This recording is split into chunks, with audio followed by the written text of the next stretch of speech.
বিসমিল্লাহির রহমানির রহিম। সম্মানিত বিনিয়োগকারী ভাই বোনেরা, আসসালামু আলাইকুম। শুভ অপরাহ্ন।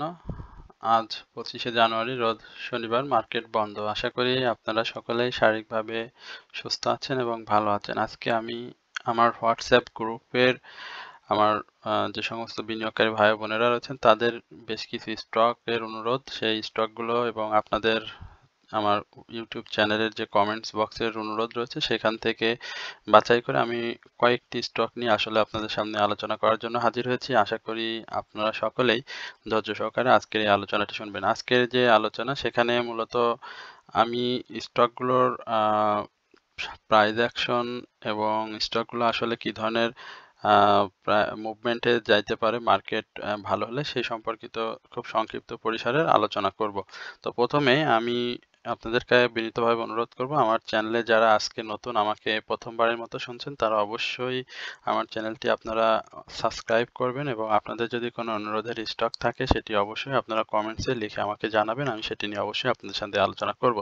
এছাড়াও যারা আমাকে নিয়মিত শোনেন তাদের প্রতিও আমি আন্তরিক ধন্যবাদ এবং কৃতজ্ঞতা প্রকাশ করছি। আপনাদেরও যদি কোনো অনুরোধের স্টক থাকে সেটি অবশ্যই আপনারা কমেন্টসে লিখে আমাকে জানাবেন। আমি আলোচনা করার সর্বোচ্চ চেষ্টা করব। প্রথমে আমি শরিদ নিয়ে আপনাদের সাথে একটু আলোচনা করি। এই ইঞ্জিনিয়ারিং সেক্টরে এই স্টকটি নিয়ে আপনাদের বেশ জানার আগ্রহ রয়েছে আমার কাছে। আমি খুব সংক্ষিপ্ত পরিসরে এই স্টকটি নিয়ে আপনাদের সাথে আলোচনা করব। আমরা দেখতে পাচ্ছি যে শরিদের আনচেঞ্জড অবস্থা। গতদিনে শেয়ারটি শেষ করেছে এবং শেয়ারটি জেড ক্যাটাগরির একটি স্টক। আপনারা জানেন যে শেয়ারটি সর্বশেষ 2019 সালে সাধারণ বিনিয়োগকারীদের 10% ক্যাশ ডিভিডেন্ড দেয়। পরবর্তীতে এই শেয়ারটির আর ক্যাশ ডিভিডেন্ড হিস্ট্রি বা তার বোর্ড মিটিং, এজিএম এই ধরনের কোনো কিছু অনুষ্ঠিত হয়নি। যার ফলশ্রুতিতে এই শেয়ারটি জেড ক্যাটাগরিতে রূপান্তরিত হয় এবং এই শেয়ারটির যে আ প্রা প্রা ইয়ারলি হাই 52 সপ্তাহ সেটি কিন্তু ছিল ৳15.60 এবং সেখান থেকে শেয়ারটি ইয়ারলি লো তৈরি করে ৳6.10। এখন এই শেয়ারটির প্রাইস অ্যাকশনের ক্ষেত্রে আমি যেটি বলব, দেখেন এটি ক্যাটাগরি চেঞ্জের ফলে কিন্তু শেয়ারটি ইয়ারলি লো তৈরি করে ৳6.10। সেখান থেকে কিন্তু খুব বেশি একটা মুভমেন্টে যায়নি। এখন যে অবস্থা ৳8 তে রয়েছে সেখানে শেয়ারটির কিন্তু ভলিউমটা একেবারে ডিক্লাইন হয়ে গেছে। আপনারা দেখতে পাচ্ছেন যে রেগুলার ভলিউমটা কিন্তু গেইন করতে পারে না। আমরা ইঞ্জিনিয়ারিং সেক্টরে আরো যে সমস্ত স্টকগুলো রয়েছে সেখানে কিন্তু দেখেছি যে ক্যাটেগরির ভিন্নতা থাকলেও সেই স্টকগুলোর কিন্তু মাঝে, মাঝে প্রাইস অ্যাকশন হয়। কিন্তু শরিদের ক্ষেত্রে কিন্তু সে ধরনের আমরা কোনো কিছুই লক্ষ্য করিনি এখন পর্যন্ত। সে যখনই একটু ভলিউমটা পেয়েছে তখনই প্রাইস অ্যাকশন করেছে। সে প্রাইস অ্যাকশনটা আপনারা জানেন যে তার ৳6.50 থেকে ৳7.70 এবং ৳8 এই লেভেলে কিন্তু সে ঘোরাফেরা করছে। শেয়ারটির যে পাবলিক হোল্ডিং সেটিও কিন্তু বেশ ভালো। 4,48,00,000 বা 47 লক্ষ শেয়ার রয়েছে এই স্টকটির। তো মার্কেটের মুভমেন্ট এবং ইনডেক্সের যে গতি সেইখানে আমরা শরিদকেও কিন্তু সেরকমই দেখছি। এখানে সে খুব ভালো মুভমেন্ট বা প্রাইস অ্যাকশনের কোনো চেষ্টা করতে আমরা এখনো দেখিনি। যাদের কাছে শরিদ অনেক বেশি দামে বাই করা রয়েছে আমি বলব তাদেরকে অপেক্ষা করতে। আর এই শেয়ারটি যদি ৳8.50 থেকে শুরু করে ৳8.80 এটিকে যদি টাচ করতে পারে তাহলে আমরা এর পরবর্তী গন্তব্য হয়তো ৳10 এই লেভেলে দেখব। আর এখন যে প্রাইস অ্যাকশন রয়েছে এটাকে আমি এন্ট্রি জোন বলব না। কেউ যদি এখানে এন্ট্রি নিতে চান তাহলে আমি বলব যে শেয়ারটি ৳7 থেকে শুরু করে ৳7.30 এই লেভেলটা একটা সেফ এন্ট্রি জোন হবে। আপনারা যদি এই লেভেলে এন্ট্রি নিতে চান তাহলে নিতে পারেন। আদারওয়াইজ ৳8 এই লেভেলে এন্ট্রি নিলে শেয়ারটির ডাউন ট্রেন্ডে আসার একটা সম্ভাবনা রয়েছে। আর আরএসআই বা হিস্টোগ্রামের বার যদি বলি যে এখানে শেয়ারটি বাই সিগন্যালে রয়েছে, এমএসিডি অনুযায়ী শেয়ারটি বাই সিগন্যালে রয়েছে। তবে গত দিনের তুলনায় হিস্টোগ্রামের যে বারটি দেখতে পাচ্ছেন সেটি কিন্তু গাঢ় সবুজ থেকে এখানে ধূসর হয়ে গেছে এবং অনেকটা ছোট হয়ে আসে। সুতরাং এই বিষয়গুলো দেখে আপনারা এই শেয়ারটিতে আপনারা এন্ট্রি নিবেন। এই হচ্ছে শরিদ নিয়ে আপনাদের সঙ্গে আমার সংক্ষিপ্ত পরিসরের আলোচনা। এরপরে মন্নুস সিরামিক এই স্টকটি নিয়ে আপনারা জানতে চেয়েছেন। সিরামিক সেক্টরের এই স্টকটি আমরা একটা ভালো প্রাইস অ্যাকশন দেখেছি। অনেকেই এর আগেও আমি এই শেয়ারটি নিয়ে কথা বলেছিলাম আমার চ্যানেলে। আমি বলেছিলাম একটা সাইডওয়েজ মুভমেন্টের সম্ভাবনা রয়েছে স্টকটিতে এবং সেই সাইডওয়েজ মুভমেন্টটা দিয়ে কিন্তু সে বেশ কিছুদিন ছিল। আমার চ্যানেলে যারা নিয়মিত দর্শক বা আমাকে নিয়মিত শোনেন তারা অবশ্যই এই বিষয়টি জানেন। তো এই সাইডওয়েজ মুভমেন্টটা দিয়ে কিন্তু শেয়ারটি একটা ভালো আপ ট্রেন্ডে গিয়েছিল। এই শ্রমিক সেক্টরে আমরা কিন্তু অন্যান্য স্টকের কিন্তু প্রাইস অ্যাকশনটা সেভাবে পাইনি। এই স্টকটি কিন্তু আমি যখন আলোচনা করেছিলাম তখন ৬০-৬৫ টাকা এই লেভেলে ছিল। এবং সেখান থেকে শেয়ারটি কিন্তু খুব ভালো একটা প্রাইস অ্যাকশন করে হাই তৈরি করেছিল। আমরা দেখেছি ৮৪ টাকা ৬০ পয়সা এই লেভেলে। এখন আ শেয়ারটি ৮৪ টাকা ৮০ পয়সা এই লেভেলে। তো এখন যে ক্যান্ডেলটি করছে এখানে আমি বলব যে শেয়ারটি কারেকশন জোনে আসবে। আমি আমার হোয়াটসঅ্যাপ গ্রুপে যে ভাই আমাকে বলছিলেন ব্যক্তিগতভাবে যে আমি তখন বলেছিলাম যে এটা কারেকশন জোনে কারেকশন জোনে আসলে আপনারা আবার এন্ট্রি নিবেন। এখন এই মুহূর্তে এই স্টকটি আসলে এন্ট্রি নেওয়ার উচিত হবে না। কারণ তার RSI টা কিন্তু অনেক বেশি এবং হিস্টোগ্রামের যে বারটি দেখতে পাচ্ছেন সেটিও কিন্তু ধূসর এবং ছোট হয়ে আসছে। একই সঙ্গে শেয়ারটি এখন পর্যন্ত বাই সিগন্যালে আছে। আ উম এটি সত্য। তবে শেয়ারটি আমার কাছে যেটি মনে হয় যে ৳৭৯ থেকে ৳৭৯.৫০ এই লেভেলে শেয়ারটি আসার একটা সম্ভাবনা রয়েছে। যেহেতু শেয়ারটি হাই ক্রিয়েট করেছে আপনারা জানেন যে রিসেন্ট হাই এটি বলব যে আ ৳৮৪.৮০ তো তার ইয়ারলি হাই ছিল অনেক বেশি ৳১০৩। আ এখন এন্ট্রি জোন না ধরে আপনারা আ শেয়ারটি কারেকশন জোনে আসুক। কারেকশন জোন চলছে তবে এটি খুব বেশি কারেকশন জোন না। আমার কাছে যেটি মনে হয় যে ৳৭৯ থেকে ৳৭৯.৫০ এই লেভেলে আপনারা শেয়ারটিকে পাবেন এবং আ এই লেভেলে যদি আপনারা এন্ট্রি নেন তাহলে শেয়ারটি থেকে প্রফিট টেক করা আপনাদের জন্য অনেক সহজ হয়ে যাবে। শেয়ারটির আ যে ফার্স্ট কোয়ার্টার ইপিএস সেটি কিন্তু ভালো আসেনি। একই সঙ্গে তার ক্যাশ ডিভিডেন্ড যেটি ছিল সেটি মাত্র ১% আপনারা জানেন। পহেলা ডিসেম্বর শেয়ারটির রেকর্ড ডেট শেষ হয়েছে ১ মাস হলো। তো এটি প্রাইস অ্যাকশন করবে। একটা দীর্ঘ র্যালি আমরা প্রত্যাশা করছি যদি শেয়ারটি ভলিউমটা ধরে রাখতে পারে। আর শেয়ারটির সেফ এন্ট্রি জোন হবে ৳৭৯.৫০ এবং সেক্ষেত্রে যদি আপনারা শেয়ারটি দেখেন যে ডাউন ট্রেন্ডে চলে আসছে বা তার যে সাপোর্ট সেই সাপোর্টকে ভেঙে ফেলছে সেক্ষেত্রে আমি বলব যে আপনারা ৳৭৪.৫০ থেকে ৳৭৫ এই লেভেলে আপনারা শেয়ারটি থেকে এক্সিট নেবেন অর্থাৎ সেখান থেকে বের হয়ে আসবেন। এরপরে এডিএনটেল এই স্টকটি নিয়ে আপনাদের অনেক জানার আগ্রহ। আমি এই শেয়ারটি নিয়ে আ আমার চ্যানেলে হয়তো খুব রিসেন্ট আলোচনা দিয়েছিলাম। যারা শুনেছেন আমি বলেছিলাম যে ১০০ আ কত ৳৩ বা ৳২ এই লেভেলটা যদি শেয়ারটি ক্রস করতে পারে তাহলে শেয়ারটি ৳১১০ এই লেভেলে যাবে। তো শেয়ারটি কিন্তু সেখানে গিয়েছিল। এখন সেখান থেকে আমরা দেখেছি শেয়ারটি ৳১১৫ এইভাবে হাই ক্রিয়েট করে। এখন শেয়ারটি দেখেন যে আ গত দিনের যে হাই ছিল ৳১১৫ তার উপরে কিন্তু শেয়ারটি ক্লোজ দিতে পারেনি। অর্থাৎ সে সামগ্রিকভাবেই একটা ডাউন ট্রেন্ডে আসার জন্য প্রস্তুত হয়ে আছে এবং সেই ডাউন ট্রেন্ডটা আমার কাছে মনে হয় সে আগামীকালকে অর্থাৎ রবিবারে সে আবার ডাউন ট্রেন্ডটা আ অব্যাহত রাখবে এবং সেই ডাউন ট্রেন্ডে সে RSI টাকেও কারেকশন জোনের চেষ্টা করছে। সেই কারেকশন জোনে নিয়ে আসবে। শেয়ারটি দেখতে পাচ্ছেন যে গত ২ দিন পরপর বেশ ভালো একটা ভলিউম গেইন করেছে। এইদিনও নেগেটিভ মার্কেটেও শেয়ারটি ১০ লক্ষ ভলিউম গেইন করছে। সুতরাং যাদের কাছে এডিএনটেল আছে, এডিএনটেল সম্পর্কে অনেক ধরনের নিউজ মা মার্কেটে প্রচলন রয়েছে যে এখানে গ্যাম্বলিং হচ্ছে বা পার্টি ইনভলভড রয়েছে। আসলে সেটি সব স্টকের মধ্যে কম বেশি থেকে থাকে। এটি এ ক্যাটেগরির একটি স্টক। আপনার যেহেতু আ আমি যেটি বলব যে কারেকশন জোনে আসলে যদি এটি ৳১০২ থেকে শুরু করে ৳১০০ আশেপাশে এই লেভেলে যদি আসে কারেকশন জোনে এবং কারেকশনে সে আসবে আশা করি ৳১০০ এই লেভেলে শেয়ারটি আসবে। আপনারা দেখতে পাচ্ছেন যে গত দিনের যে লো অর্থাৎ ৳৯৯.১০ এই লেভেলে কিন্তু শেয়ারটি লো ক্রিয়েট করেছিল। সুতরাং এখানে যারা এন্ট্রি নিয়েছেন একবারে হয়তো শেয়ারটি আ ডাউন ট্রেন্ডে এভাবে আসবে না। তবে আ ১০০ বা ৳১৯৯ এই ৳১৯৯ এই লেভেলে আপনারা শেয়ারটি এন্ট্রি নিতে পারেন এবং যদি সেখানে দেখেন যে শেয়ারটি এই এন্ট্রি জোন অর্থাৎ ৳৯৯ এই লেভেলটার সাপোর্ট সে ভেঙে ফেলছে সেক্ষেত্রে আপনারা ৳৯৫ থেকে শুরু করে ৳৯৪ এই লেভেলে শেয়ার থেকে বের হয়ে আসবেন। যেহেতু তার ভলিউমটা সে ধরে রাখতে পারেনি। এখন আগামী দিনে দেখতে হবে যে সে ভলিউমটা আসলে ধরে রাখতে পারে কিনা। তো আইটি সেক্টরে যে মুভমেন্ট সেটি খুব স্লো মুভমেন্ট হয়। আপনারা দেখছেন যে অন্যান্য স্টকগুলোতে কিন্তু সেভাবে আমরা মুভমেন্ট দেখিনি। একটি সেক্টরে মুভমেন্ট থাকলে প্রতিটি স্টকই কম বেশি মুভমেন্ট থাকে। তো এডিএনটেল শুধু এককভাবে মুভমেন্টে রয়েছে। সুতরাং এই স্টকটিতে আপনারা এন্ট্রি বা এক্সিট এর ক্ষেত্রে এই ভলিউমটা বিশেষভাবে লক্ষ্য রাখবেন। আর শেয়ারটি এই মুহূর্তে বাই সিগন্যালে রয়েছে। তার হিস্টোগ্রামের বার দেখতে পাচ্ছেন যে সেখানে আমরা অরেঞ্জ রেখার উপরে সরি ব্লু রেখাটা ধূসর হয়ে আছে এবং ছোট হয়ে আছে। MACD-টা অরেঞ্জ রেখার উপরে, ব্লু রেখার অবস্থান মুভিং এভারেজ অনুযায়ী শেয়ারটি এই মুহূর্তে বাই সিগন্যালে রয়েছে।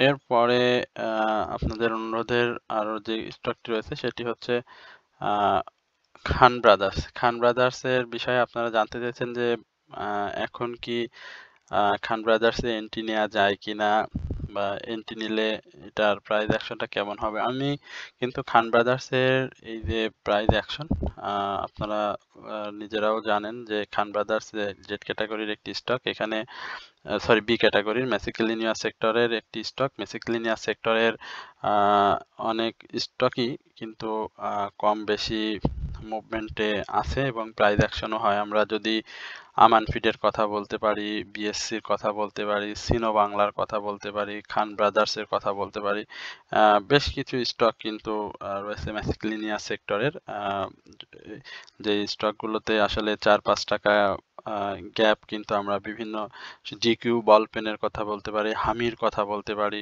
হ্যাঁ মিরাকাল ছিল, সেও প্রাইস অ্যাকশন করেছে।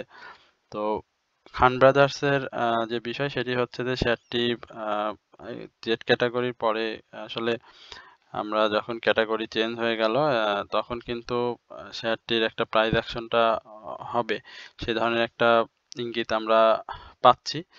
তো শেয়ারটির ভলিউমটা নাই, হ্যাঁ একটি স্টকের যেখানে 6 কোটির মতো পাবলিক হোল্ডিং থাকে, একটি স্টকে আমরা বিনিয়োগকারীরা দেখি ভলিউম বা তার প্রাইস অ্যাকশনের ক্ষেত্রে বায়ার এবং সেলারের একটা কম্পিটিশন। তো কেপিপিএল এর ক্ষেত্রে কিন্তু সেটা নাই। আপনারা যদি একটু লক্ষ্য করেন যে শেয়ারটি যখন জানুয়ারিতে বা ডিসেম্বরের শুরুতেই যখন শেষের দিকে যখন প্রাইস অ্যাকশনটা করে, একটা র্যালি করে 18 ডিসেম্বরের পর থেকে, তখন কিন্তু শেয়ারটির প্রাইস ছিল 127 টাকা এবং আমরা দেখেছিলাম শেয়ারটি 146 টাকা পর্যন্ত হাই করে এবং আবারও জানুয়ারির ফার্স্ট থেকেই কিন্তু শেয়ারটি বেশ ভালো আপ ট্রেন্ড কন্টিনিউ করে এবং 3-4টা হল্ট প্রাইজে আমরা শেয়ারটিকে দেখি এবং সেখানে শেয়ারটি 197 টাকা পর্যন্ত হাই ক্রিয়েট করে, রিসেন্ট হাই যেটি 197 টাকা। এই প্রাইজের মধ্যে আমরা কিন্তু শেয়ারটির সর্বোচ্চ ভলিউম দেখেছিলাম মাত্র 11 লক্ষ। তো একটি স্টকের যখন অনেক বেশি পাবলিক হোল্ডিং থাকে তখন কিন্তু স্বাভাবিকভাবেই তার ভলিউমটা হওয়া উচিত। তো এখানে যে গুঞ্জন যেটি রয়েছে যে গ্যাম্বলিং পার্টি নিজেদের মধ্যে বাই সেল করতে পারে। তো এখন জেড ক্যাটাগরিতে যখন ছিল তখন আসলে একটা শেয়ার ম্যাচিউর হতে যেমন সময় লাগে, সেলের ক্ষেত্রেও অনেক ঝামেলা হয়ে থাকে। তো যেহেতু শেয়ারটি বাই বি ক্যাটাগরিতে রয়েছে, এখন একটা কারেকশন জোনে রয়েছে। আমার কাছে যেটি মনে হয় যে শেয়ারটি 160 টাকা এই লেভেলে একটা আসার সম্ভাবনা রয়েছে। এখন আমি বললাম আগামীকালকে 160 টাকা হয়ে গেল, ব্যাপারটা ঠিক এরকম না। এখানে একটা কারেকশন জোন দিয়ে 2-1টি আপ ট্রেন্ডেও থাকবে। শেয়ারটির মুভিং এভারেজটা আপনারা দেখতে পাচ্ছেন প্রায় প্রাইজের কাছাকাছি অবস্থান করছে। একই সঙ্গে হিস্টোগ্রামের যে বারগুলো দেখছেন সেগুলো হিস্টোগ্রামের বারগুলো দেখতে পাচ্ছেন যেখানে ক্রমান্বয়ে ছোট হয়ে আসছে এবং ধূসর হয়ে আসছে। MACD-র ব্লু রেখা এবং অরেঞ্জ রেখা মুখোমুখি অবস্থানে রয়েছে। RSI-টাও ডাউন ট্রেন্ডে রয়েছে। তো ডাউন ট্রেন্ডে আমরা RSI-টাকে হয়তো 55-56 এই লেভেলে হয়তো খুব তাড়াতাড়ি দেখতে পাবো এবং শেয়ারটি এই খান ব্রাদার্সের সেটি 160 টাকা এই লেভেলে একটা আসার সম্ভাবনা রয়েছে। সুতরাং যারা খান ব্রাদার্সে এন্ট্রি নিতে চান তাদেরকে বলবো যে আপনারা 160 টাকা এই লেভেলে এন্ট্রি নিয়ে 170-72 টাকা একটা ফার্স্ট টার্গেট হিসাবে আপনারা দেখতে পারেন। খান ব্রাদার্স নিয়ে কিন্তু আমি আমার এই চ্যানেলে কিন্তু অনেকবার আপনাদের অনুরোধের স্টক ছিল, এটি বারবার কিন্তু এটা নিয়ে কথা বলেছি। সুতরাং এটি নিয়ে আর বেশি কথা বলবো না। আপনারা এইভাবে এইভাবে দেখতে পারেন এবং তার ভলিউমটাকে লক্ষ্য রেখে আপনারা শেয়ারটিতে এন্ট্রি এবং এন্ট্রি নিতে পারেন এবং সেল দিয়ে প্রফিট টেক করতে পারেন। এরপরে বিডি থাই নিয়ে আপনাদের অনুরোধ আছে, এটিও জেড ক্যাটাগরির একটি স্টক, বিডি থাই অ্যালুমিনিয়াম। এটা আপনারা দেখতে পাচ্ছেন যে ডাউন ট্রেন্ডের একটা অবস্থাতে যাওয়ার জন্য শেয়ারটি এখনো রেডি হয়ে আছে। তার ভলিউমটা গত দিনের তুলনায় বৃদ্ধি পেয়েছে এবং প্রাইসটা 13 টাকা এই লেভেলে আছে। আমি যখন এই বিডি থাইয়ের মুভমেন্ট ছিল আপনারা যা দেখেছিলেন যে বিডি থাইয়ের যখন মুভমেন্ট ছিল তখন কিন্তু আমি বিডি থাই সম্পর্কে আপনাদের বলেছিলাম যে 13 টাকা 80 পয়সা এই লেভেলটি হবে শেয়ারটির প্রফিট টেকিং জোন। তো শেয়ারটি কিন্তু সেইখানে গিয়েছিল এবং সেদিন শেয়ারটি কিন্তু ভালো ভলিউমটাও করেছিল। বাট পরবর্তীতে ২ দিন আজকে গতদিন এবং ২৩শে জানুয়ারি এই ২ দিনে কিন্তু শেয়ারটির ভলিউমটা সেভাবে হয়নি। এখন এই শেয়ারটি আমার কাছে যেটি মনে হয় যে সেল সিনারিওটা খুব তাড়াতাড়ি চলে আসবে এবং শেয়ারটি কারেকশন জোনে থাকবে ১২ টাকা ৫০ পয়সা এই লেভেলে এবং এই ১২ টাকা ৫০ পয়সায় আপনারা শেয়ারটি এন্ট্রি নিতে পারেন। তারপরেও যদি শেয়ারটি ১২ টাকা ৫০ পয়সার সাপোর্টটাকে যদি ভেঙে যায় তাহলে আমি বলব যে ১১ টাকা ৫০ পয়সা এই লেভেলে আপনারা শেয়ার থেকে বের হয়ে আসবেন। একটা ছোট্ট স্টপ লস দিবেন। আবার যদি মার্কেট কারেকশন শেষ করে যদি তখন ভলিউম সহ মুভমেন্টে যায় তখন আপনারা আবার এন্ট্রি নিলে এই যে ১২ টাকা ৫০ পয়সার এই যে গ্যাপটা এই গ্যাপটা খুব বেশি আপনাদের জন্য ফ্যাক্টর হবে না। সেক্ষেত্রে আপনাদের শেয়ারটির ভলিউমটা দেখতে হবে এবং তার সিগন্যাল কি রয়েছে বাই বা সেল সেটি দেখে আপনারা এন্ট্রি নিবেন।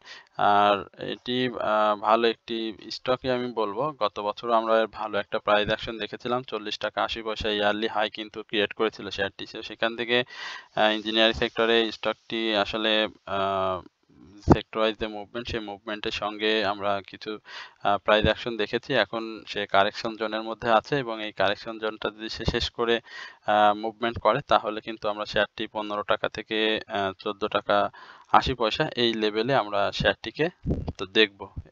আর শেয়ারটির RSI, হিস্টোগ্রাম বা মুভিং এভারেজ ৩ টি সিগন্যালে অনুযায়ী শেয়ারটির RSI না হিস্টোগ্রাম, MACD এবং মুভিং এভারেজ এই ৩ টি সিগন্যালে শেয়ারটিতে এখনো বাই সিগন্যালে রয়েছে। এরপরে আপনাদের অনুরোধের আরেকটি জেড ক্যাটাগরির স্টক সেটি হচ্ছে আলিফ। আলিফ নিয়ে একটু কথা বলি। আলিফের অবস্থা দেখতে পাচ্ছেন যে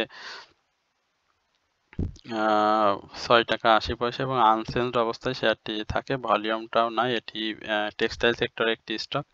আমি বলব যে আলিফের বিষয়ে যেটি আমার কাছে মুখ্য হয়েছে সেটি ৭ টাকা এই লেভেলটা শেয়ারটি ব্রেকআউট করতে হবে। ৭ টাকা ব্রেকআউট করলে আমরা ৮ টাকা থেকে ৭ টাকা ৭০ পয়সা এই লেভেলে আলিফকে দেখতে পাবো। আলিফের ইয়ারলি যেটি হাই ছিল সেটি তো আপনারা জানেন যে ১৩ টাকা ৬০ পয়সা। সেখান থেকে শেয়ারটি ডাউন ট্রেন্ডে রয়েছে। RSI-টাও একটা সমান্তরালভাবে যাচ্ছে এবং হিস্টোগ্রামের বার এবং MACD আপনারা যদি দেখেন তো কিন্তু খুব তাড়াতাড়ি হয়তো আগামী রবি সোমবারে আমরা শেয়ারটিতে সেল সিগন্যাল দেখতে পাবো আর মুভিং এভারেজ অনুযায়ী শেয়ারটি সেল সিগন্যাল রয়েছে আর শেয়ারটি প্রাইস অ্যাকশনের ক্ষেত্রে ৭ টাকা ৭০ পয়সা এই লেভেলটাকে সাকসেসফুলি ব্রেকআউট দিলে আমরা ৮ টাকা ৩০ পয়সা থেকে ৮ টাকা ৫০ পয়সা এই লেভেলে দেখতে পাবো। তো যাদের কাছে আলিফ বেশি টাকায় বাই রয়েছে আমি বলব যে শেয়ারটির জন্য অপেক্ষা করতে হবে। আর এই মুহূর্তে তো যেহেতু শেয়ারটির মুভমেন্ট নাই সুতরাং আপনাকে দেখতে হবে যে আসলে সে ভলিউমটা গেইন করতে পারে কিনা। এটি বি ক্যাটাগরির একটি স্টক। টেক্সটাইল সেক্টরের যে মুভমেন্ট বা নিউজ সেই নিউজের সঙ্গে যদি এটি মুভমেন্ট করে ফেলে তাহলে অবাক হওয়ার কিছুই থাকবে না।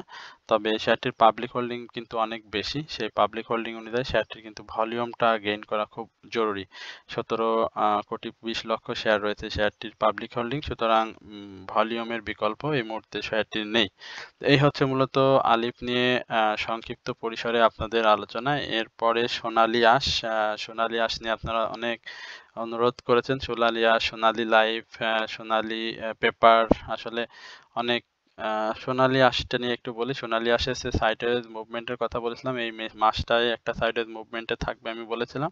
সুতরাং এই সাইডওয়েজ মুভমেন্টটা আপনাদেরকে লক্ষ্য রাখতে হবে যে সাইডওয়েজ মুভমেন্টে শেয়ারটি ভলিউমটা গেইন করতে পারে কিনা। দেখেন গত দিনেও কিন্তু শেয়ারটি ভলিউম গেইন করতে পারেনি। ভলিউমটা আরো ডাউন ট্রেন্ডেই কিন্তু রয়েছে। তো এটি ভালো একটি ফান্ডামেন্টাল স্টক। ন্যাব যথেষ্ট ভালো। ইয়ারলি হাই অনেক ভালো ছিল বাট ক্যাশ ডিভিডেন্ড হিস্ট্রিটা সাধারণ বিনিয়োগকারীদের মনোপুত হয়নি। একই সঙ্গে তার কোয়ার্টারলি যে EPS সেটিও ভালো আসেনি। সুতরাং এটি বাই সিগন্যালে থাকলেও এটা সাইডওয়েজ একটা মুভমেন্ট দিয়ে যাবে এবং এই মুভমেন্টে আমি যেটি বলবো 215 টাকা, আমি এর আগেও বলেছিলাম 215 টাকা, 211 টাকা থেকে শুরু করে 220 টাকা এই লেভেলটি শেয়ারটি এই মাসে আমরা একটা সাইডওয়েজ মুভমেন্ট ধরে রেখেছি এবং এই সাইডওয়েজ মুভমেন্টের মাঝে যদি আনইউজুয়াল ভলিউমটা শেয়ারটি পেয়ে যায় তাহলে কিন্তু 10 টাকা বা 15 টাকার একটি গ্যাপ দিয়ে দেবে। সেক্ষেত্রে আপনারা এখানে একটা প্রফিট টেকিং জোন হিসেবে শেয়ারটিকে পাবেন। আর এই শেয়ারটি 240 টাকা থেকে শুরু করে 245 টাকার যে ব্যারিয়ার সেটাকে সাপোর্ট সেটিকে ব্রেকআউট করতে হবে এবং সেটি করলে আমরা শেয়ারটির একটা মুভমেন্ট আপাতত দেখব। তো এই হচ্ছে মূলত সোনালী আঁশ নিয়ে আমার সংক্ষিপ্ত পরিসরে আলোচনা। এরপরে হচ্ছে ওয়াইপিএল ইয়াকিন পলিমার, এটিও জেড ক্যাটাগরির একটি স্টক। এটির প্রাইস অ্যাকশন তো আমরা দেখেছিলাম, ইঞ্জিনিয়ারিং সেক্টরের একটি স্টক মুভমেন্টে ছিল, বাট ভলিউমটা আবার ডাউনে চলে আসে। ভলিউমটা যদি হয় তাহলে আবারও এটির প্রাইস অ্যাকশন হবে। এটি কিন্তু 8 টাকা 50 পয়সা ছিল 30শে ডিসেম্বর। জানুয়ারি মাসে এই শেয়ারটি কিন্তু 3 টাকার একটি গ্যাপ দিয়েছে, আপনারা হয়তো সেটি জানেন। 3 টাকা 10 পয়সার একটি গ্যাপ দিয়েছে। তো এই জানুয়ারিতে শেয়ারটি 3 টাকার মানে বেনিফিট করেছে সাধারণ বিনিয়োগকারী যারা এখানে এন্ট্রিতে ছিলেন। এখন এই শেয়ারটির ইম্পর্টেন্ট জোন হচ্ছে 12 টাকা 90 পয়সা, এটিকে সাকসেসফুলি ব্রেকআউট দিতে হবে এবং সাপোর্ট যেটি জোন হবে আমি বলবো যে 10 টাকা 80 পয়সা এই লেভেলে শেয়ারটি আসার একটা স্কোপ রয়েছে। যারা এন্ট্রি নিতে চান 10 টাকা 80 পয়সা থেকে 11 টাকা এই লেভেলে শেয়ারটিতে এন্ট্রি নিতে পারেন। আর শেয়ারটি এই মুহূর্তে বাই সিগন্যালে রয়েছে। এরপরে এইচআর টেক্সট, এই স্টকটি নিয়ে একটু কথা বলবো। এইচআর টেক্সট টেক্সটাইল সেক্টর একটা ভালো স্টক। এখানে একটা শেয়ারটি ছোট র্যালি করতে যাচ্ছে, শেয়ারটির জন্য খুব ভালো একটি বাধা হচ্ছে 34 টাকা।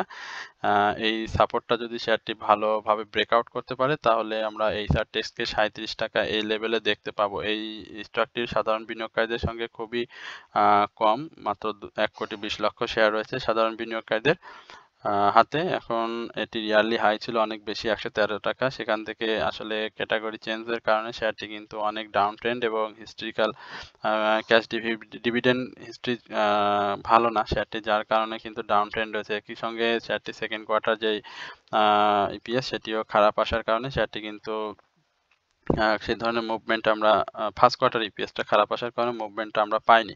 এখানে 3 ইনসাইডার ডাউন ট্রেন্ড ক্রিয়েট করেছিল, সেখান থেকে কিন্তু শেয়ারটি আবার আপ ট্রেন্ডে যাওয়ার চেষ্টা করছে, বাট যে ক্যান্ডেলটি করেছে এখানেও ক্যান্ডেলটি খুব বেশি একটা ভালো না। এখানে আমার কাছে যেটি মনে হয় আগামী দিনে যদি কারেকশন জোন ক্রিয়েট করে তাহলেও সেটি অবাক হওয়ার থাকবে না। তবে আশা করা যায় যে শেয়ারটি এই 32 টাকা 40 পয়সা থেকে শুরু করে 34 টাকা এই লেভেলে শেয়ারটি যাবে। শেয়ারটির আরএসআই বাড়ারও অনেকখানি জায়গা রয়েছে। সুতরাং যাদের কাছে আছে আমি বলবো যে আপনারা এখানে হোল্ড করতে পারেন। হোল্ড করে 34 টাকা থেকে 32 টাকা 40 পয়সা এই লেভেলে শেয়ারটি থেকে আপনারা প্রফিট টেক করবেন। এরপরে ওয়াইএমসি অর্থাৎ ওয়েস্টার্ন মেরিন শিপইয়ার্ড, এই স্টকটি নিয়েও আপনাদের বেশ কিছু অনুরোধ রয়েছে। এটি দেখতে পাচ্ছেন যে সাইডওয়েজ মুভমেন্ট ঠিক সেভাবে ক্রিয়েট করতে পারেনি, সে প্রাইস অ্যাকশনের জন্যই চেষ্টা করছে, বাট আমার কাছে যেটি মনে হয় শেয়ারটির ভলিউমটা গেইন করতে পারেনি, কারণ পাবলিক হোল্ডিং অনেক ভালো 12 কোটি 77 লক্ষ শেয়ার এবং তার যে ধরনের নিউজ সেই নিউজে একটা প্রাইস মুভমেন্টে সে ডাবল মুভমেন্ট কিন্তু করেছিল হল্টেড দিয়ে দিয়ে। এখন এই শেয়ারটি প্রাইস আপ করার ক্ষেত্রে ভলিউমটা খুবই জরুরি। বিভিন্ন নিউজও শোনা যাচ্ছে শেয়ারটির যে ব্যাড, সেই নিউজটা যদি ভালোভাবে সত্যি হয় বা সাধারণ বিনিয়োগকারীদের নিকট যদি মানে সত্যনিষ্ঠ প্রমাণিত হয় তাহলে হয়তো প্রাইস অ্যাকশন করবে। আর শেয়ারটি এই মুহূর্তে বাই সিগন্যালে নাই, সেল সিনারিওতে রয়েছে। দেখতে পাচ্ছেন হিস্টোগ্রামে এসে একটি রেড বার ক্রিয়েট করে বসে আছে এবং আরএসআইটা সমান্তরালভাবে এখানে আরএসআইটাও একটু কারেকশন জোনে আসার সম্ভাবনা রয়েছে। সেক্ষেত্রে 9 টাকা 40 পয়সা এই লেভেলে শেয়ারটির একটা ভালো এন্ট্রি জোন হতে পারে। সেখান থেকে প্রফিট টেকিং জোন যদি কেউ চিন্তা করতে পারছেন জানতে চান সেক্ষেত্রে আমি বলবো যে 11 টাকা 40 পয়সা বা 10 টাকা 11 টাকা 40 পয়সা এই লেভেলটা শেয়ারটি স্পর্শ করবে, তবে তার ভলিউমটা গেইন করতে হবে। এই হচ্ছে মূলত আজকের অনুরোধের স্টক এবং আপনাদের এই স্টক নিয়ে আমার সংক্ষিপ্ত পরিসরে আলোচনা শেষে একটি কথা খুব সংক্ষিপ্ত পরিসরে বলতে চাই। আপনারা অনেকেই সেক্টর ওয়াইজ আমার সেক্টর সম্পর্কে জানতে চেয়েছেন, লস রিকভারি সম্পর্কে জানতে চেয়েছেন এবং ট্রেডিং প্ল্যান সম্পর্কে জানতে চেয়েছেন। আমি ট্রেডিং প্ল্যান সম্পর্কে আপনাদেরকে একটি কথা বলবো যে আপনারা যদি কোনো স্টকের ট্রেডিং প্ল্যান করতে চান তাহলে অবশ্যই বেশি দামে যদি বাই করা থাকে সেক্ষেত্রে অবশ্যই শেয়ারটির ভলিউম একই সঙ্গে তার ক্যান্ডেল প্যাটার্ন এবং ইন্ডেক্সের ক্যান্ডেল প্যাটার্ন এই প্রাইস অ্যাকশন এই ৩ টা জিনিস দেখে আপনারা ট্রেডিং প্ল্যান করবেন এবং যেখানে এন্ট্রি নিবেন সেখান থেকে যদি আপনারা বেশি দামে ২-৩ টাকার একটা গ্যাপ পান সেখান থেকে প্রফিট টেক করে আবারও কারেকশন জোনের জন্য আপনারা অপেক্ষা করবেন। সেক্ষেত্রে যেটি হবে যে আপনার পূর্বের যে দামে বাই করা রয়েছে একটি স্টক সেটি আপনি ক্রমান্বয়ে প্রাইসটা কমের দিকে আনতে পারবেন এবং অ্যাডজাস্টমেন্ট হলে আপনি সেখান থেকে অন্তত প্রফিট টেকিং করতে না পারলেও আপনার লস যেটা সেটি রিকভারি হবে। আর ট্রেডিং প্ল্যানের ক্ষেত্রে আমি বলব যে আপনারা অবশ্যই এক ভালো ফান্ডামেন্টাল স্টক খুঁজে বের করবেন। যার ক্যাশ ডিভিডেন্ড হিস্ট্রি ভালো, প্রাইস অ্যাকশন ভালো হয় বা প্রাইস অ্যাকশন ডাউন ট্রেন্ডে খুব বেশি একটা যায় না। এই ধরনের স্টক খুঁজে বের করে আপনারা সেই সমস্ত স্টকগুলোতে এন্ট্রি নিবেন। যদি এটা দেখে আপনারা করতে পারেন তাহলে অবশ্যই আপনারা শেয়ার থেকে প্রফিট টেক করতে পারেন। একই সঙ্গে আমি বলব যে আপনারা আপনাদের এই কিছু শেখার প্রয়োজন আছে। লোভটাকে বেশি অগ্রাধিকার দেয়া যাবে না। লোভটাকে পরিহার করতে হবে এবং আলোচনা শুনতে হবে। যেখানে আপনার লক্ষ টাকা বিনিয়োগ রয়েছে। সুতরাং আলোচনা শোনার মাধ্যমে আপনারা অবশ্যই সেখান থেকে অনেক কিছু শিখতে পারবেন এবং সেটা আপনার বিনিয়োগের ক্ষেত্রে অনেক কার্যকরী ভূমিকা রাখবে বলে আমি বিশ্বাস করি। তো সবাই আ ভালো থাকবেন, সুস্থ থাকবেন। আগামী দিনে অবশ্যই সংক্ষিপ্ত পরিসরের আলোচনা নিয়ে আপনাদের সামনে হাজির হব। আজকেও আলোচনাটি একটু বড় হয়ে গেল। এটিকে আপনারা ক্ষমাসুন্দর দৃষ্টিতে দেখবেন। তো সবাই ভালো থাকবেন, সুস্থ থাকবেন। এই প্রত্যাশায় আজকের আলোচনা এখানে শেষ করছি। আসসালামু আলাইকুম ওয়া রাহমাতুল্লাহি ওয়া বারাকাতুহু।